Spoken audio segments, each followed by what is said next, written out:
So, good evening, ladies and gentlemen, and welcome to the first episode of Will You Be My Trashure, which is a stream within Transmediale 2014.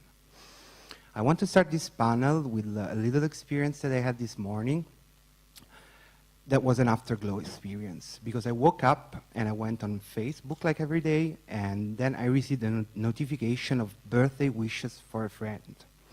The only problem is that this friend is dead since 2 years. So it was a bit of a shock, like making me think about how his Facebook profile, his digital persona, was proposed as alive beyond his own physical death. So I thought, here we are, the afterglow of the mediatic. This information reminding me of his birthday was exactly this experience of a fluorescent twilight that went beyond its own control. So it was the right actualization of the famous post-digital moment. But the afterglow here is even intended as an interzone when the light stands still in fading colors. It is a moment that you can't define. Is it a sunset? Is it a dawn?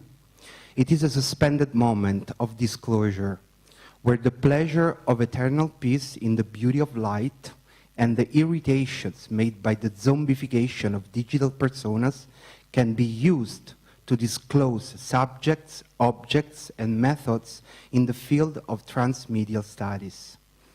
The opacity and the fluo intensity of this light would allow the viewer to open the original forms of digital treasures and new treasures. So this is exactly the point where Tatiana Bazzichelli, Catherine Jacobs, and my work converged together with the stream treasure, which is this one. So as the word underlines, there are two poles, trash and treasure. And the epistemology which moved us in this case was not to dialectically resolve object in gold, but to dialogically keep the contradiction open to let hybrid scenarios disclose.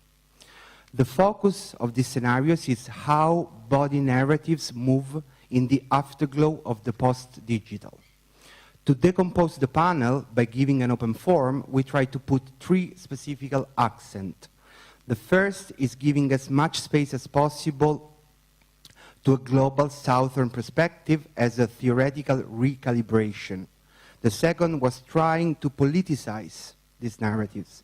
And the third was trying to put an accent to networking as the methodology.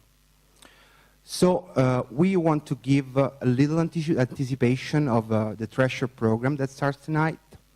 But tomorrow at 12:30 in the auditorium there will be the Chinese Dream, the Doctrine, and the Sexy, which is a panel moderated by my colleague Catherine Jacobs, about the body languages against and beyond the regime repression in the Chinese geo-mediatic sphere. There, we are going to present a special interview that the famous Chinese subversive artist Ai Weiwei released appositely for this panel, and a lot more. Then on Saturday at 14:30, always here in K1, we are having Tube as Treasure, which is a panel on contemporary net porn business models and their independent answers in the post-tube revolution. On Saturday, always at 16 in K1, so it's always here, we are having Geographies of Sexualities, the dating apps world. And this is a panel that focuses on how the world of date apps re-enters the physical spaces of the city through the localization technologies. After the panel at 18, in the auditorium, we are having our keynote, which is entitled Do Radical Future by the Japanese software designer and theoretician Sputniko. She will work on the desire and software technology by using the famous icon of Doraemon in the Japanese anime culture.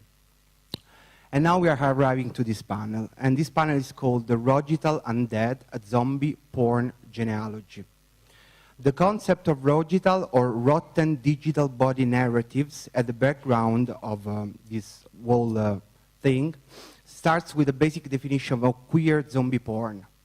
So, if queer zombie porn can be seen here as the provocative criticism of the LGBT afterglow in terms of homonormativity, can we apply the same vision to the emerging queer hookup social media languages? Can we see these decapitated and amputated bodies in profile pictures of networks like Gay Romeo or Gay Royale or many more as the new body without organs critically emerging for the necrosis of the LGBT community? To discuss that, we have the profound pleasure to introduce the two main figures involved with the team, on the left and on the right. So on the left, we have Shaka McGlotten. He's an artist and an anthropologist focusing on sites of cultural emergence and decay, especially as they relate to media, technology, sex, race, and the body. He has written and spoken about gaming, virtual worlds, porn, shit, hookup apps, and zombies. You can find some of these themes and thoughts reflected in his new books, which is entitled Virtual Intimacies, Media, Affect, and Queer Sociality, published for Sunny Press. And then we are having the pleasure to have on our right Can Oral. Can Oral is born from Turkish-Finnish parents, and he works and lives in, as a music and film producer, performer, and actor, and visual artist in Berlin since 2002. From 1992 to 2002, he owned the electronic record shop called Tempo Records in New York, where he hosted a huge series of art events and parties, where he ran 3 record labels, where he produced and performs a wide variety of artists and projects such as Captain Comatose, the Amanda Galas, Julie Cruz, and many more. In 2012, Can worked on an opera piece with the band R.O.G.I.T.A.L and a theater production for Ebela Mofer called Wir sind ein Bild aus der Zukunft. And I'm going to say that. And released the photo book and box set called Angels of Disguise, published by Phantom Verlag, which was presented live at Documenta 13 in Kassel. This special document will be put in act tonight in a performative and discursive way. His latest works see him acting in Kafka piece Die Verwandlung in Bremenhaven, and he's working on finishing up his upcoming album called The Enlightenment Machine for Album Records, right? So I want to close my introduction dedicating the stream Trashure to our dearest friend and colleague, Tim Stutgen, who sadly disappeared last year, and now I leave the word to our loved guest. Thank you.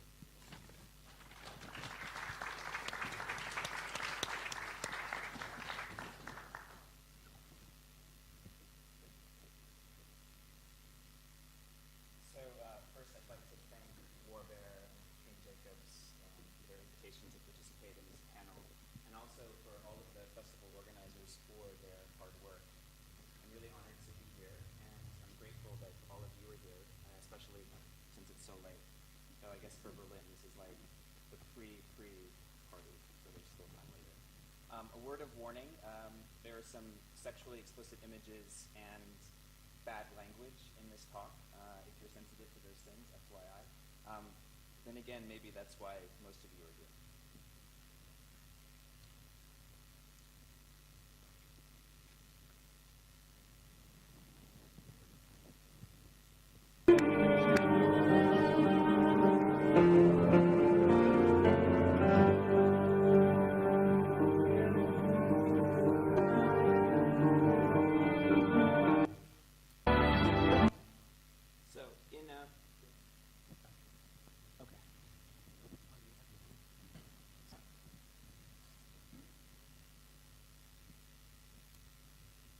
So a hulking silhouette rises from the ocean. It wades toward the beach like a shipwrecked slave. Except this is Los Angeles, and the indigo figure is marked as another kind of other, an alien zombie. We soon learn more about this zombie's difference. He's not in LA to eat brains, I know, what brains, or as part of a ravaging horde. Rather, as one of the promotional posters for the film, Berlin darling Bruce LaBruce's 2010 LA Zombie proclaimed, "He came to fuck the dead back to life." For post-colonial critic Achille Mbembe, necropolitics is an idea that can help us to understand the ways that contemporary death worlds have turned people into the living dead. And while Mbembe didn't have images of undead gay sex in mind, I have found the fornicating figure of the zombie useful in thinking through the forms of dead and live life that shape current queer politics and socialities. In this talk, which comes from a larger body of work, a trilogy of course, I draw on scenes from LaBruce's 2010 hardcore film LA Zombie to frame both the death of gay culture and some possible routes towards its reanimation. So, zombie porn. Is it art or porn? High concept genre mashup or camp? Critical indictment or sneer? At the very least, zombie porn reminds us that sex and sexuality are not necessarily lively or life-giving. They can also be violent, banal, boring, dead, as the proliferation of porn that dramatizes sexualized fantasies of control and degradation attests. In LA Zombie and his earlier gay zombie film, Otto, or Up with Dead People, LaBruce brings together the already intimate genres of horror and porn to paint an ambivalent picture of contemporary gay life and what he calls the death of gay culture. He uses zombies to level an anarcho-punk critique at contemporary queer collusions with necro-political power, power that deems some lives more valuable than others, that reduces populations to bare life or makes them liquid, disposable. At the same time, through explicit scenes of zombie sex, Bruce LaBruce gestures toward a political potential that's always lodged within necropolitics itself. His films seem to suggest that some kinds of death may be worse than others, and that some are animating or reanimating. So rather than merely herald a dead or a failed future, LaBruce's gay zombies express disaffected, impersonal forms of relating, and especially forms of sex and politics deemed retrograde, but that paradoxically suggest undead presents and futures. These necro-political socialities are stubbornly animate efforts that improvise forms of intimacy and publicness that are appropriateness to the precarity of contemporary life. In LaBruce's films, gay zombies appear as a kind of double allegory that incite and sometimes scold queers to attend to our participation in capitalist empire and to those forms, and it also reminds us of those forms of belonging that have been identified as dead ends, like radical sex, or a kind of sexual politics that might be bound to broader movements for social justice. LaBruce's zombie films seem to offer a modestly hopeful, if not altogether coherent response to contemporary political crises and impasses that most lesbian, gay, and queer publics have explicitly and tacitly accepted as business as usual. In LaBruce's films, there are at least two important sets of refusals at play. First, his films underscore the ways contemporary sexual minorities have largely refused earlier politics of sexual liberation. And they also underscore the consequences of these refusals for contemporary queer sociality, namely the anemic ways of imagining that queer collectivity. So now we basically, as contemporary queers, imagine that we can be absorbed into the state, absorbed into a murderous military industrial complex, or into the conservative institution of marriage, or perhaps, if we're lucky, into the full embrace of colonial settler or imperial states and their corporate handlers. LaBruce's protagonists break with these collusions insofar as they represent the precariousness of life that continues to define the lives of most queer people and most people around the world more generally. So the second sort of refusal that's at work in these films are in line with the literary critic Lee Edelman's call in his famous book, No Future, to refuse the social and instead embrace a kind of destructive jouissance, although LaBruce also gestures toward extant and emergent alternatives. Radical sex publics, anarchist art, solitude. LaBruce embraces what queer theorist Jack Halberstam has called the queer art of failure, a web of practices, styles, and attitudes that embrace masochism and passivity, that refuse the demands of positive thinking or of an affirmative culture. Failure, of course, is a counterintuitive site from which to imagine social and political transformation, but it is vital precisely through its relation to refusal, because it does not and cannot chart a particular course toward change, but rather reminds us of imminent alternatives to winner-takes-all visions of success, social, economic, political, sexual, or otherwise. Back to the film. In it, adult entertainer and sometimes model Francois Sagat is a zombie who wanders through the Los Angeles underworld, fucking dead men back to life. LaBruce has, importantly, reversed the zombie conceit. This zombie gives life rather than takes it. And he also draws on another popular retooling of the zombie, popular since George Romero's Dawn of the Dead, in which zombies come to allegorize the apocalyptic greed of unrestrained capitalism, an explanatory meme that has become a permanent fixture among the writing left. Zombie capitalism lives, though it shouldn't, and it keeps lurching along. In Dawn of the Dead, survivors of a zombie apocalypse seek and temporarily find safety in the consumer wonderland of a suburban mall. The protagonists speculate that the zombies they clear from the mall were there because it was a familiar and comforting place. In a memorable scene, the survivors gorge themselves on consumer goods in a 5-finger discount orgy, stocking up on everything they need and lots that they don't. Whose mindless hunger is this, anyway? Zombies uncannily evoke the image of consumption run amok and the logical end to capitalist society in which all resources, from cognitive capital to the legal and illegal trafficking in body parts, but above all, our labor, have to be extracted in the service of profit. In LA Zombie, we're actually unsure about the zombie's real status or nature. His shuffling gait, his homeless chick wardrobe, and lair near the Los Angeles River all suggest that he might also be a homeless gay schizophrenic whose sexual fantasies and alienation we bear witness to. And LA, after all, is home both to a critical mass of beefed-up gay clones and the largest population of homeless in the United States. The living dead are also useful in thinking about capitalism's origins, especially the primitive accumulation that depended on the ur-body of alienated zombie labor, the slave, the figure that introduced the zombie to Western consciousness. In classic texts, zombies are animated by the malevolent powers of a witch or sorcerer whom the zombie is forced to serve. Early cinematic depictions, like White Zombie from 1932, or I Walked with a Zombie from 1943, make these links explicit with Gothic, post-colonial Caribbean settings, anxious fantasies about race mixing, and black zombie laborers. But importantly, in black diasporic traditions, zombies are not frightening because they represent the threat of a racialized underclass or a revolutionary horde, but because they signify enslavement, losing control over one's labor, body, and identity.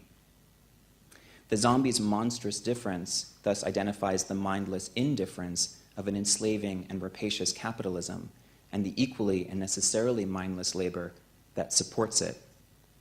But this difference is also a potentially revolutionary blockage to capitalist expropriation and empire, colonial or corporate.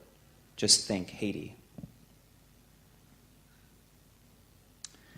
In LA Zombie, however, the title character is more ambiguous. He's not a greedy capitalist, an exploited laborer, or a member of an insurgency. And although he is identified with figures of social abandonment, the mad and the homeless and the queer, he's also not a victim.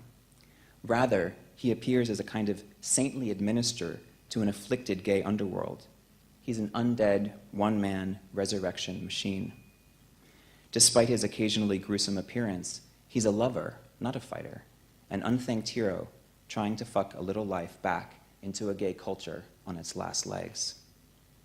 In the first few minutes of the film, we bear witness to this largesse.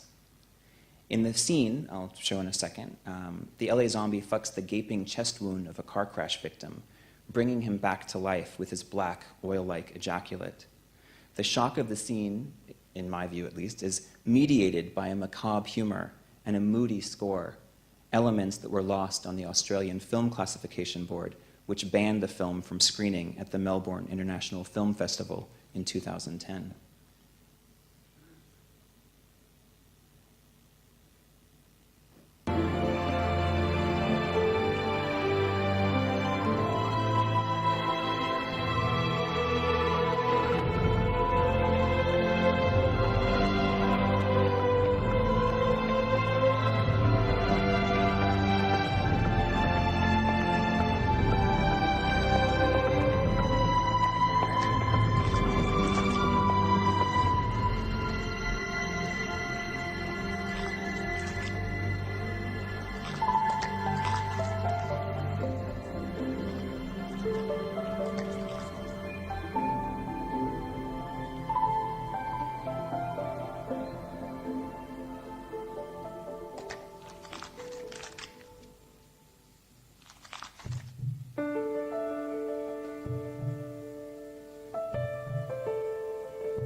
Unsurprisingly, the censors also missed the film's ambivalent take on queer sociality and sex.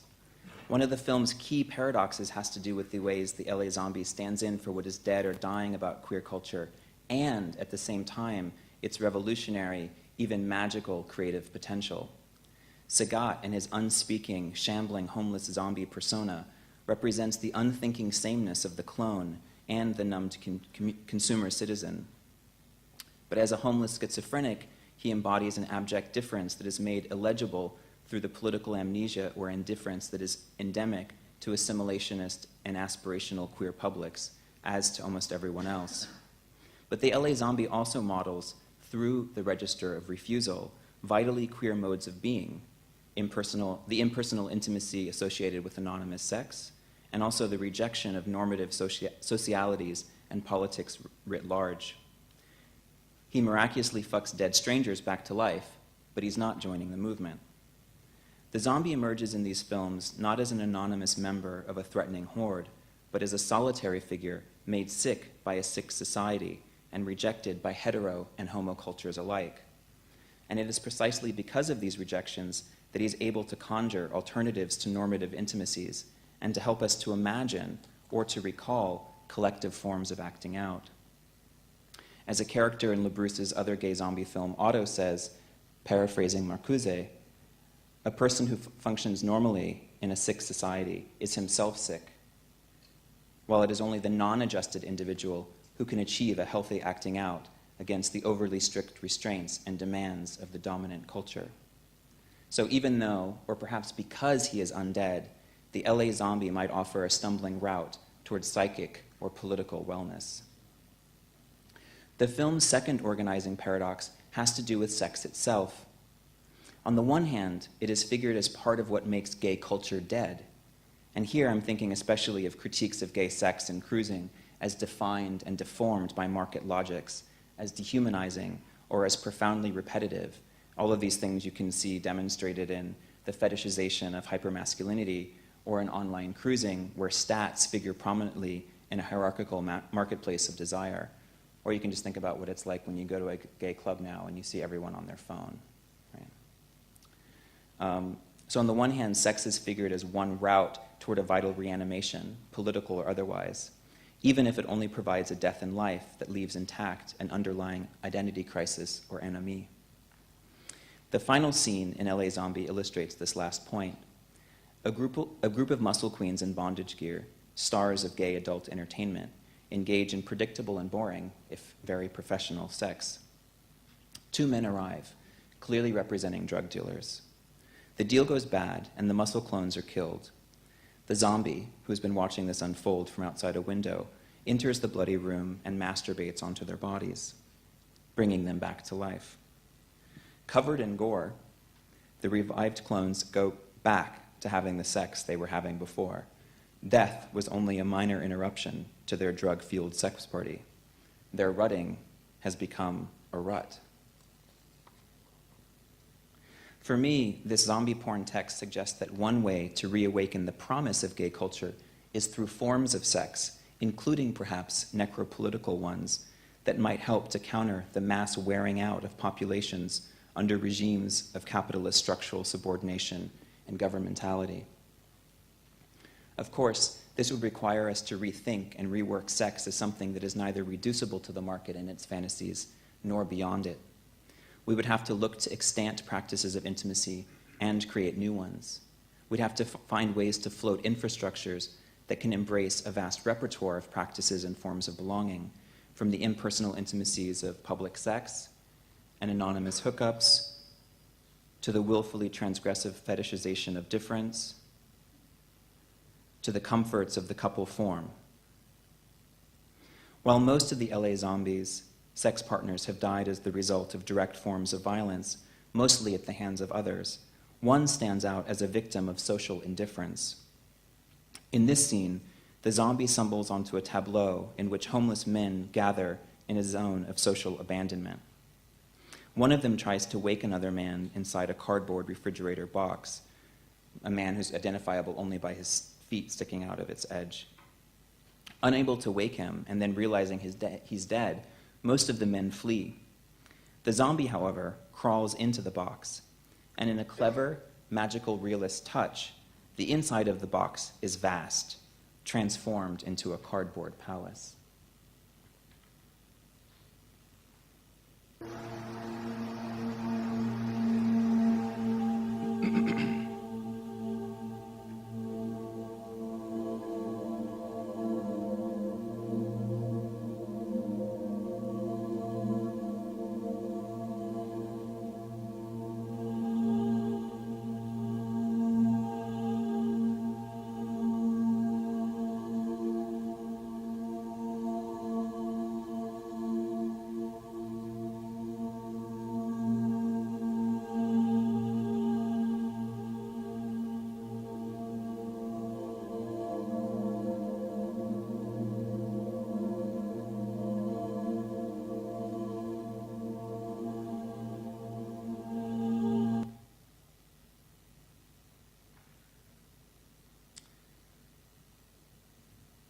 The scene to me suggests that the spaces in which the socially abandoned dwell and the interiorities they possess are altogether more expansive than those of us on the other side of this kind of hard precarity tend to imagine. In this virtual space, sex between a zombie and a homeless man visualizes one site for an imminent politics, a political reanimation. Undead sex might just awaken dead citizenship. So in this talk, I've argued that LaBruce uses LA Zombie to comment on the death and possible revitalization of gay culture. And I've suggested that sex is an organizing but highly ambivalent force through which such a rebirth might be incited. The figure of the gay zombie embodies queer differences that are impersonal and perhaps even a little bit dumb, but also strangely compassionate. In LA Zombie, there is in fact something sweetly utopic about the protagonist's anomie. This gay zombie is neither villain nor victim, but a monstrous hero trying to save gay culture from itself. He's solitary, but immanent to larger disaffected and potentially revolutionary energies from which a newly enlivened gay culture might draw. So in my readings, gay zombies and zombie porn frame necropolitical sex and socialities not as absolute impasses, but as animating the double binds of contemporary queer politics, our collusions with death worlds, and the vital potential that still nestle within them. LaBruce's zombies are not monsters to be feared, but prototypical examples of queers who are anticipating routes, however awkward, lost, or shambling, toward an individual and collective ethics that includes depersonalized, asocial, but still culpable intimacies that are sutured, if always incompletely, to sex. Thanks.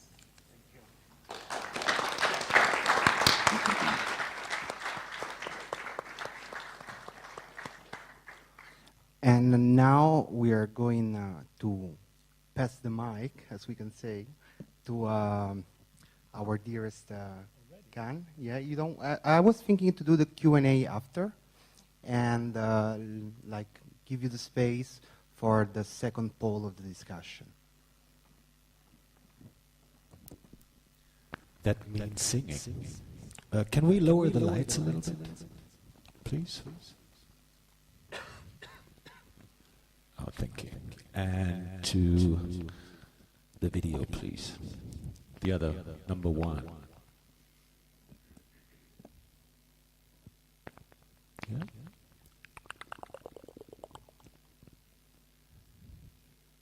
I hope this works.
Looking hands and shaking action, ballers faces, empty hearts, ending up in dark places, sticky floors and humid lights, looking at all the empty faces, wasted days and wasted nights. Don't cry, don't cry, don't cry, don't cry. We'll all die, we'll all die, we'll all die, we'll all die. Going to sleep all lonely, waking up to a dream come true, looking for the one and only, still hungover, willing to. Ending up in darker places, sticky floors and human lights, looking at all the wrong faces, wasted days and wasted nights. Who made this miserable day? Who made this miserable day now? Who made this miserable day? Who made this miserable day now? Don't cry, don't cry, don't cry, don't cry. We'll all die, we'll all die, we'll all die, we'll all die. Who made this miserable day? Who made this miserable day now? Who made this miserable day?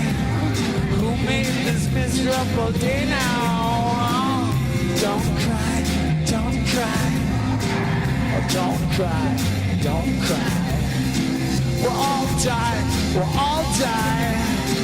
We'll all die, we'll all die.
The reason why I'm here is because I collected a book that started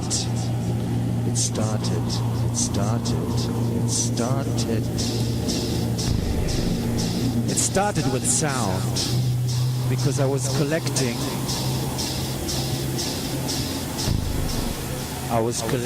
audio pornography. I was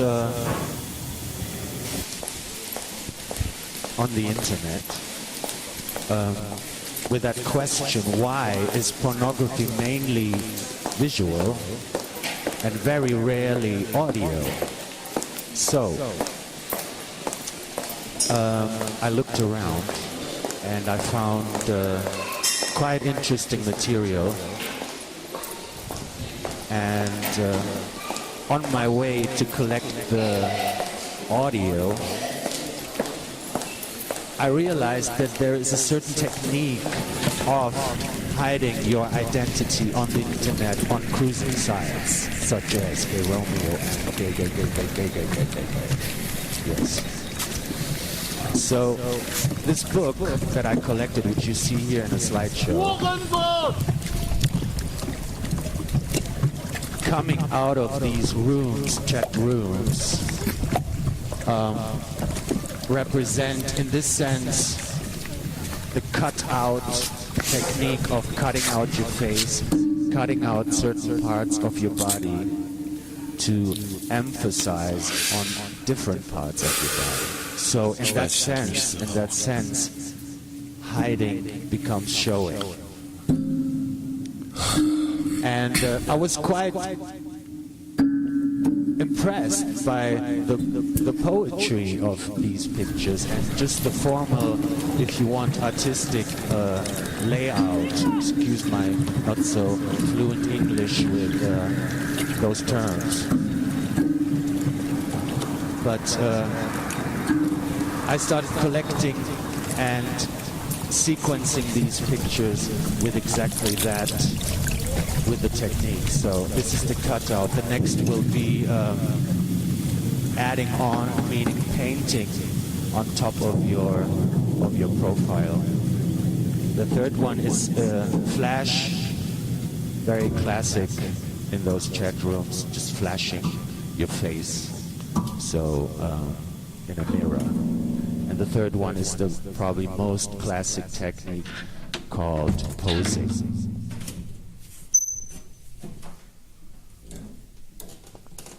Which I find most poetic, actually. So what you see is that people actually go kind of wild, go manic with the techniques they're using. So anyway, coming from the audio, me as a musician, stripping actually the video off the audio, you lose any type of gender, or you lose actually, you lose the story of it. So, for example, something that's really simple and makes sense, a fetish, for example, driving naked in the dark, becomes a Zen statement when stripping away the imagery. Because all you hear is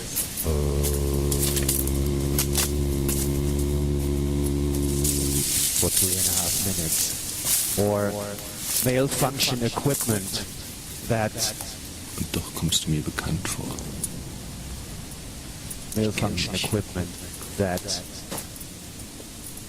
puts actually a digital layer on the audio file, just like here in the pictures. That distorting it, in a way taking away identity, but at the same time highlighting another identity. And maybe this is where we're coming back to zombies. Because a zombie, just as you said, coming maybe from slavery, the first people that were sort of taken out of context, taken out of family, taken out of their country, taken out of context, is the slave, is becoming the zombie because he's actually not alive anymore. So we do this maybe every day, and we're definitely heading in that direction more and more likely.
Looking at the billboards, they're all so rancid.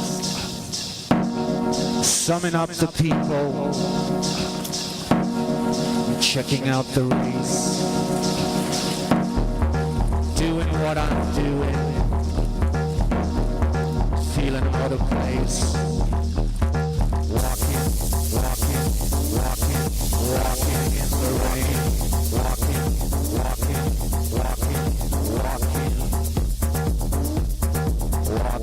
in the rain.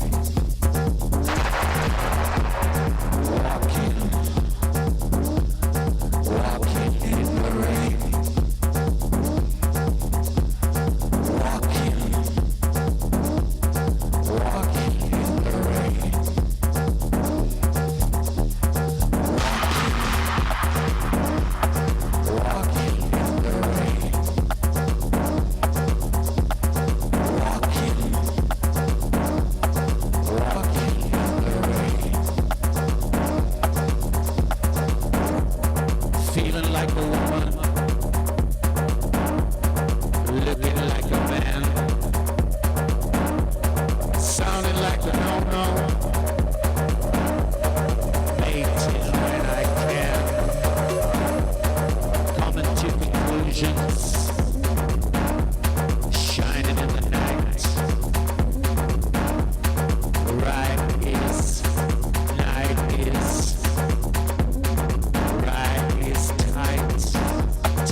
the rain, tight, walking, tight, walking in the ROGITAL way, walking in the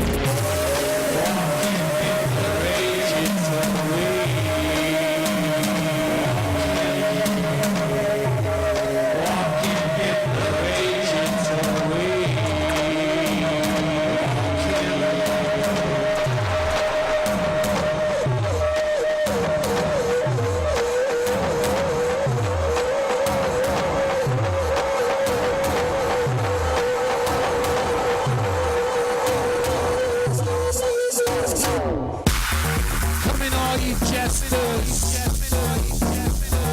Enter all you fools, strip down fantastic, enter the core,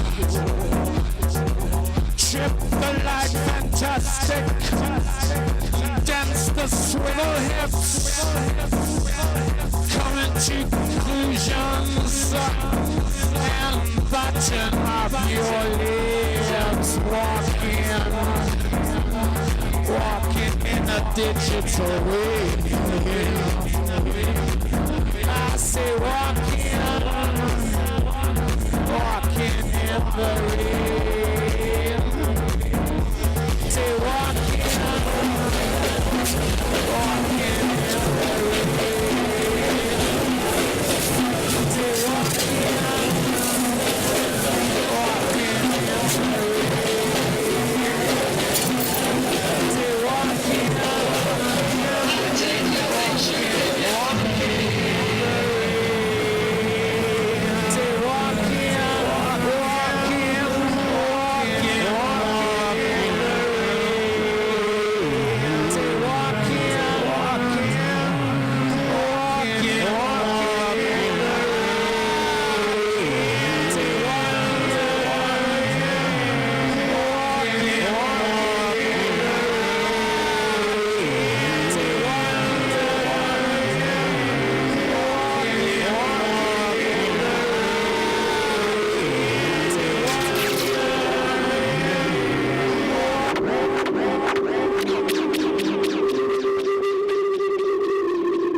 While I was researching,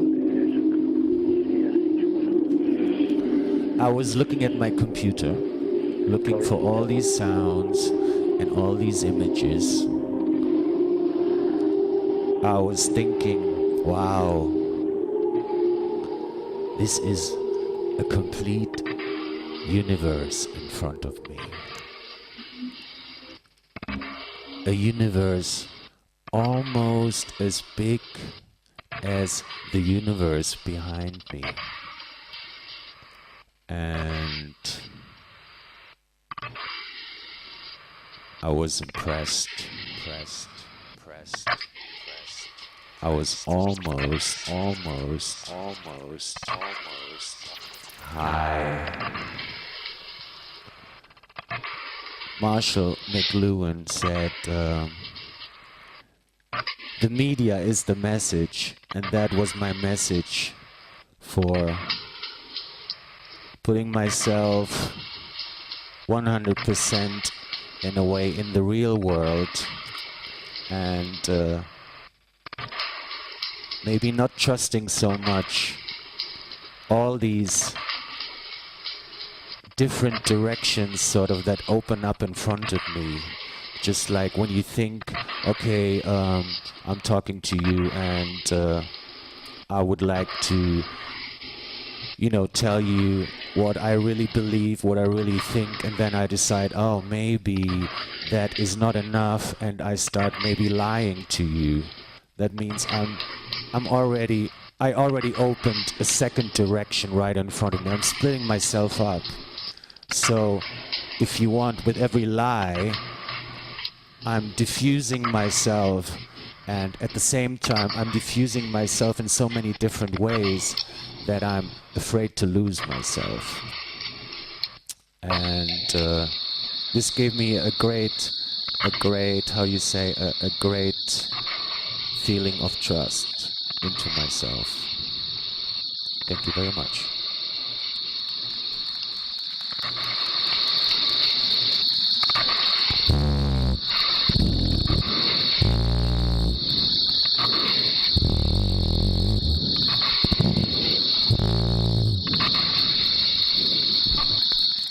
That's my zombie thing, you know. Thank you.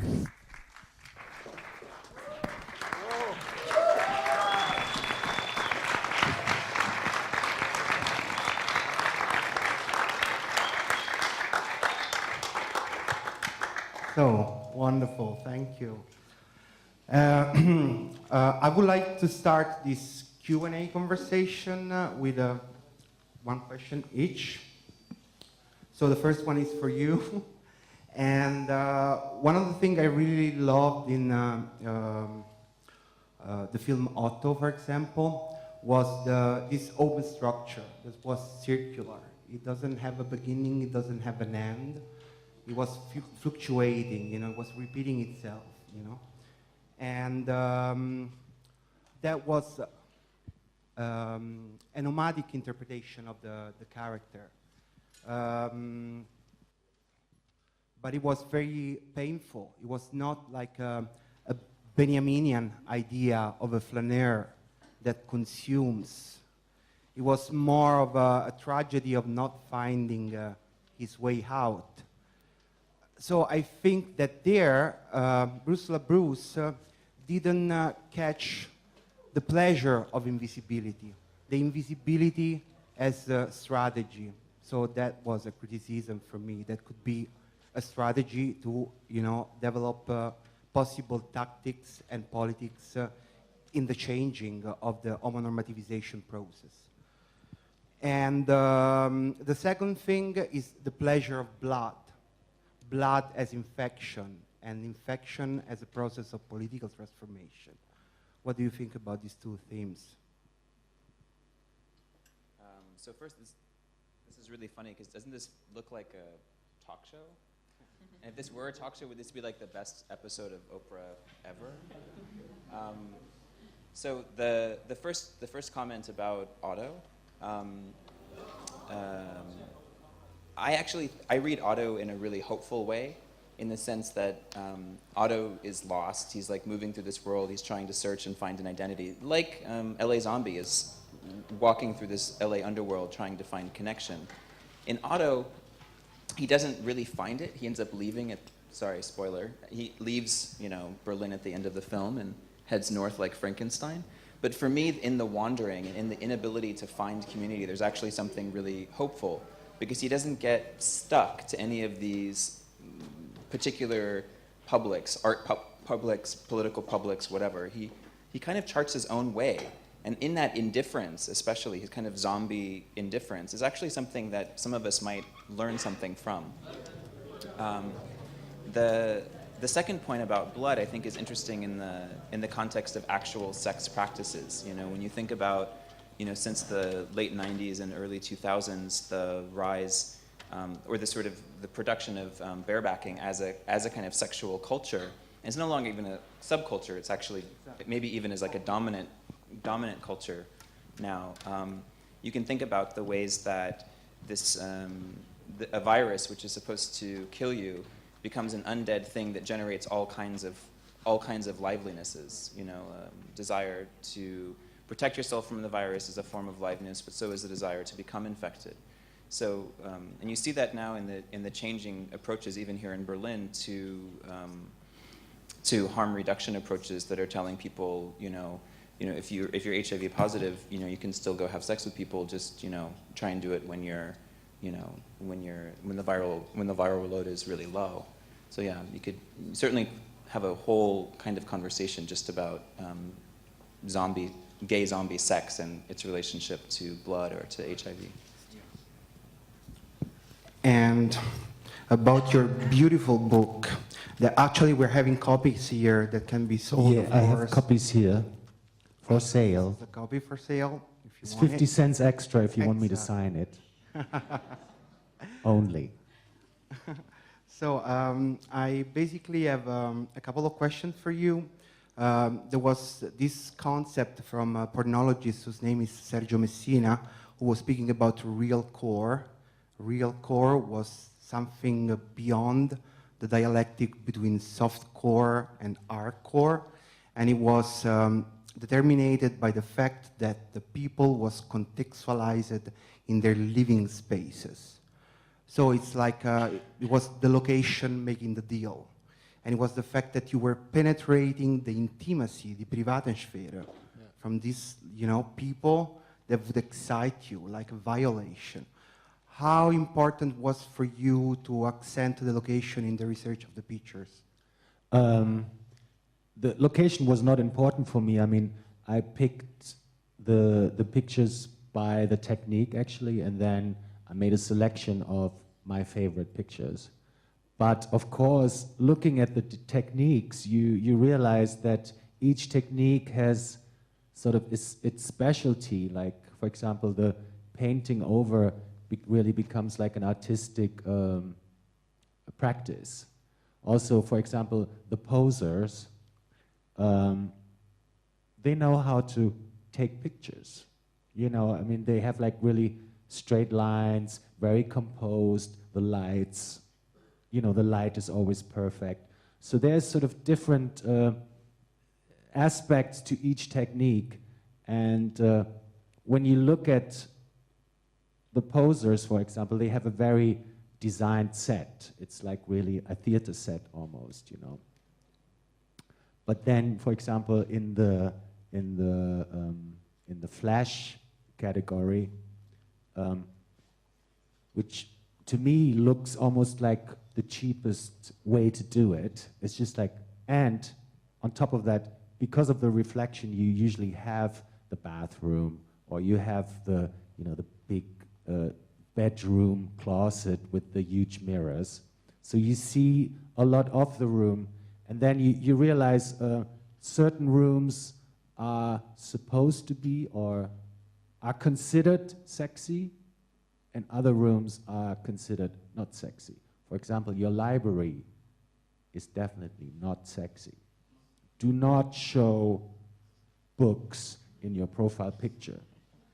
And yes, the real pros use Photoshop to get rid of the books. If you're in the bathroom, you don't have books, but then you show, for example, what kind of shampoo are you using? What kind of body wash? And, well, let me tell you, there's a lot of products out there. Is that the answer to your question? Yeah. Actually, for me, books are like my main turn on.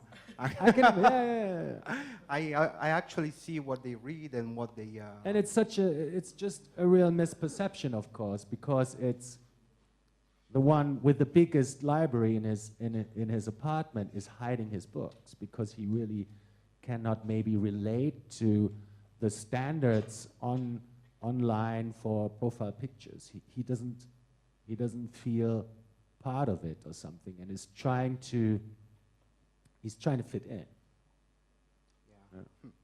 I would like to open the discussion, so I invite you to propose questions. Does anybody have a question for us? How much is the book? How much is the book? Well, 15. Wow. Is anybody having a question for us? Please don't be shy. We're not. Please. Question. Hi. I have a question for Kaan about the sound in porn, because I think you, it seems to me that you have been collecting the mostly images, but then you added sound, I think, yourselves. And I think this was very sexual in a way. I mean, to see that with your performance is completely different from sitting in front of a computer, actually, I think. So my question is, how do you browse? Do you need sounds also to make it work, to get turned on, or not? Again, I mean, the book is sort of a byproduct of a collection I made with that question, why is pornography always visual and rarely audio? So I collected the sounds first, and by, you know, these people that upload videos have a profile as well, and then I came across this different techniques, and just the interest for me, what's behind that bar in front of your face, you know, it just intrigued me. But yeah, I was spending a lot of hours collecting the audio, and oh, okay, the audio for the book is actually different rooms, because I was thinking, okay, chat rooms, and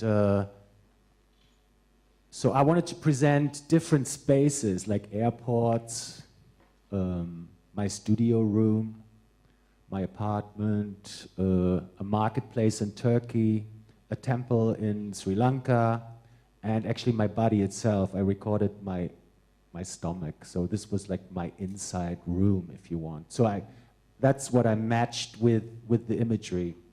And on the last video you saw, which was just the moon, that's the collection actually, this stuff. This is the collection of audio pornography, which is,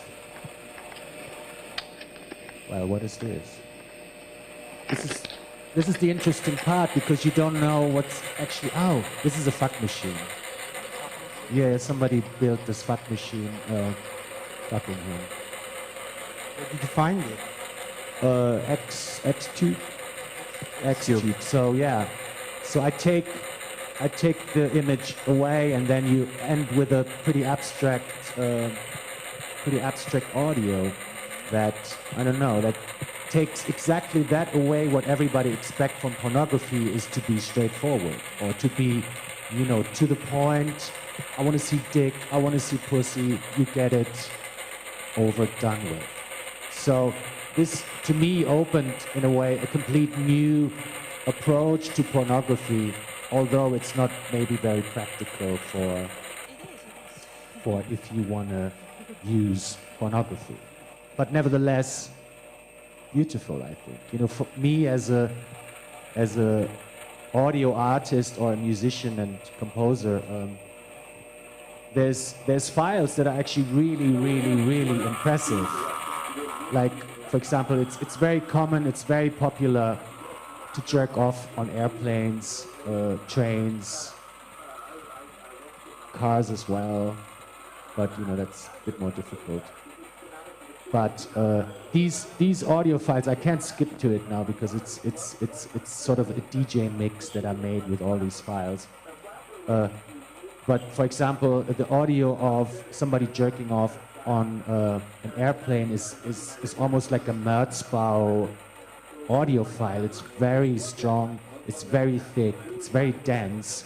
You don't hear anybody moaning, or you don't hear nothing except this like massive the turbine, or what do you call it, the machine. So yeah, these are like layers that we sort of connect, and if you take one out, or if you take one layer off, you end up in a complete new universe. And that is the same, I think, with these profile pictures that completely transform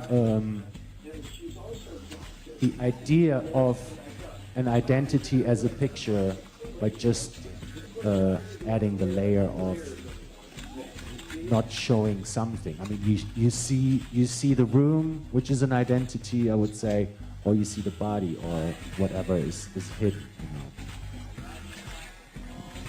Oh, this is a song of mine that I found online. Somebody fucking to it. Somebody fuck? Yeah, somebody was fucking to my music, and I thought it was quite a compliment. So I had to use it, of course. It's called Ride Me Like a Pony.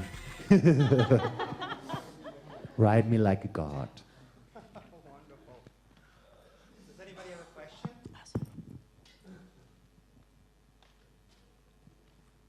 I have another question for you. I was always fantasizing about vampires.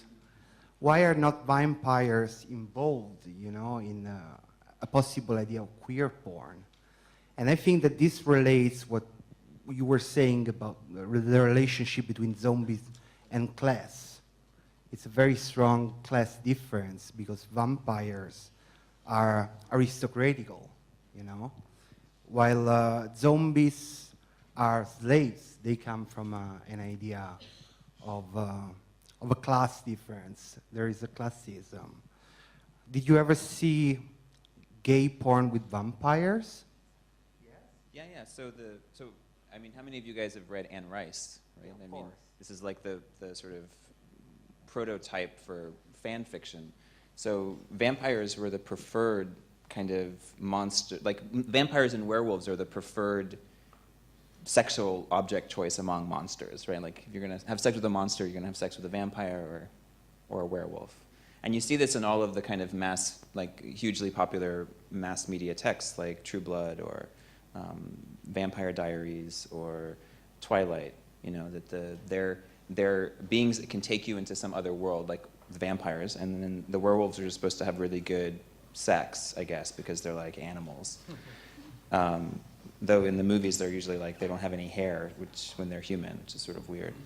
So zombies are kind of like a really bad object choice. Like the zombie, like with the vampires you're moving up in the world, sort of the aristocratic way, and then with werewolves you're kind of getting back to nature. But the zombies are like the sub-proletariat. So they're like the bad object choice. But certainly most texts are going to focus on on the other monsters. But what's interesting is especially with you think about vampires are also dead, right? And no one really thinks about especially the strangeness of a text like Twilight, where you have, I think Edward Cullen is supposed to be like something like 150 years old when he meets the boring girl, right?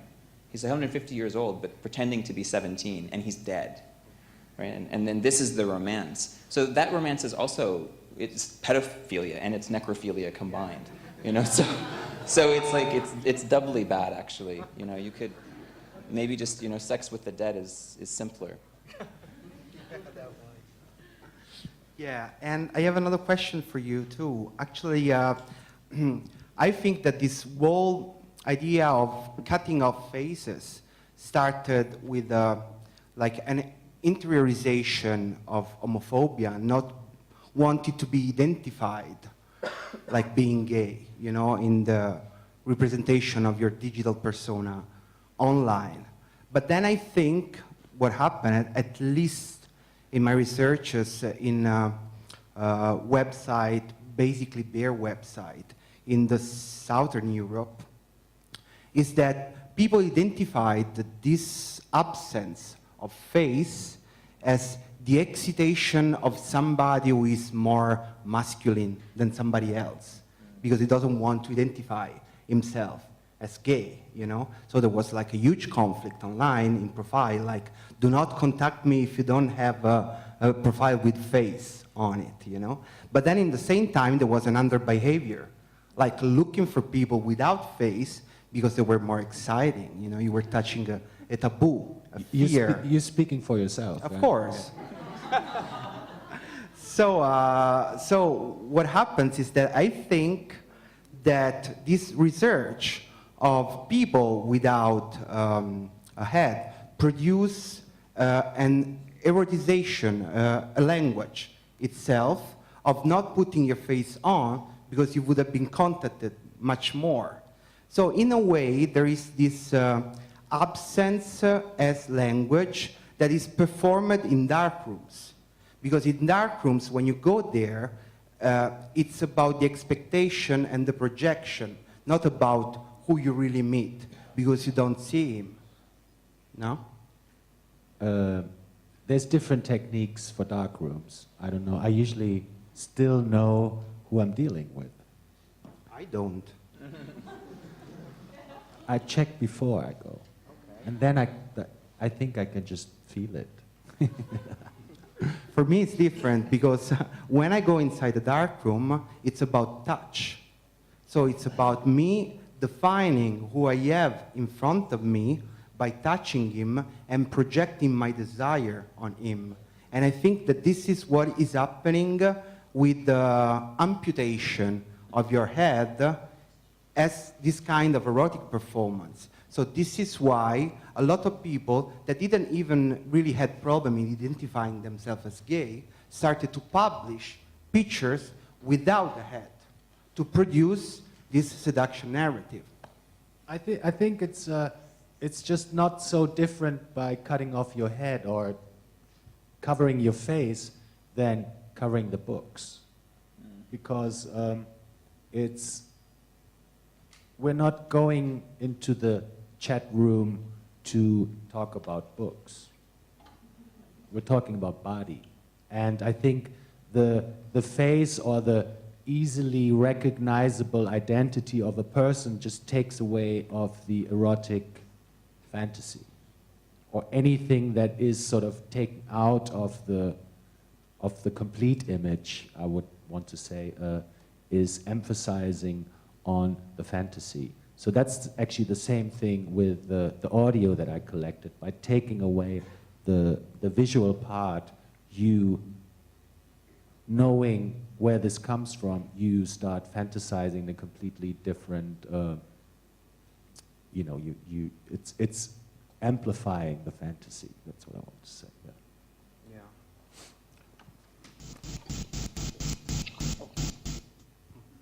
Any other question from the public? Please.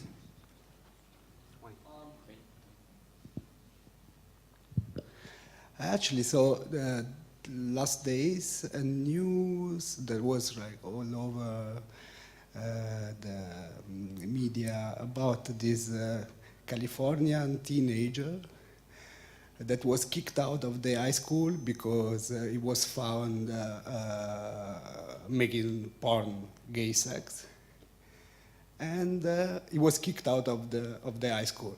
He was 18, but the mother was really siding him, as she was really like proud of him, and she was saying like, okay, like he has to go back in school because he didn't do anything. He was 18, he was right to do porn. But then, okay, just because I really wanted to see his porn, so I went and I searched for it. And then I had a surprise in a way. All his porn production were bareback. So Shaka, that was like the last part of your discussion was about that. And is it the right of the mother to defend, I don't know, a child at 18 years old having a bareback porn production, and she was still proud of him? Like, did she see the porn or she didn't?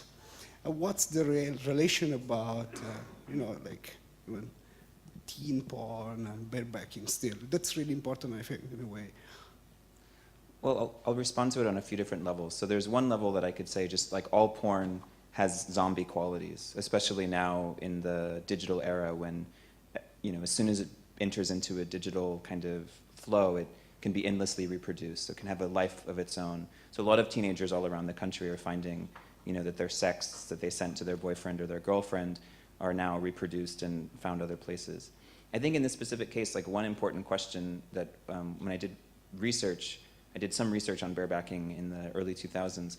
One pornographer, he made this really good point. He's like, when straight people have sex, they call it sex. But when gay men have sex without condoms, they call it barebacking. So I think there's a kind of question, at the very base, it's like, well, how does having sex without a condom constitute barebacking? And then we also have the question of the kinds of sex that might fall into the category of barebacking. So you have the forms of sex that are where people are having sex without condoms because they prefer to do that, and maybe they don't think of it or call it barebacking. And you have the people who do, and who do think of it as barebacking, and the people who are intentionally engaging in barebacking as like a risk-seeking behavior. So there's a whole kind of assemblage of stuff that we can understand as being around barebacking, many of which might have zombie qualities.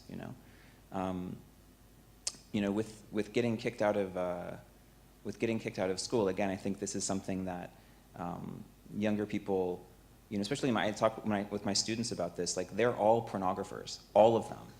Like all of them are pornographers, and they have been pornographers, you know, for, by the time I've met them, 6 or 7 years. You know, what do we do with these kinds of archives of desire that live on? You know, I think back to my own experiences online in the late 90s, and you know, the kinds of desires and the kind of things I engaged in then online, and whether I would want that stuff to still like float around, you know. Probably not, you know, like if you do enough digging you might be able to find something, but you know, there's a kind of the undead half-life of digital porn is forever. Yeah, I think that there are so many levels through which this idea of bareback can be interpreted, you know, like there is the catharsis of people finally identifying with a porn narrative, having sex without the blame of like the gay culture saying that you have to use the condom. But then in the same time, it's a question of education, you know, like you're not using a condom, do you know what happens next if you don't use a condom? So it's like, there's a very beautiful and complex film which is called The Gift. I don't know if you know it, by Louise Hockert.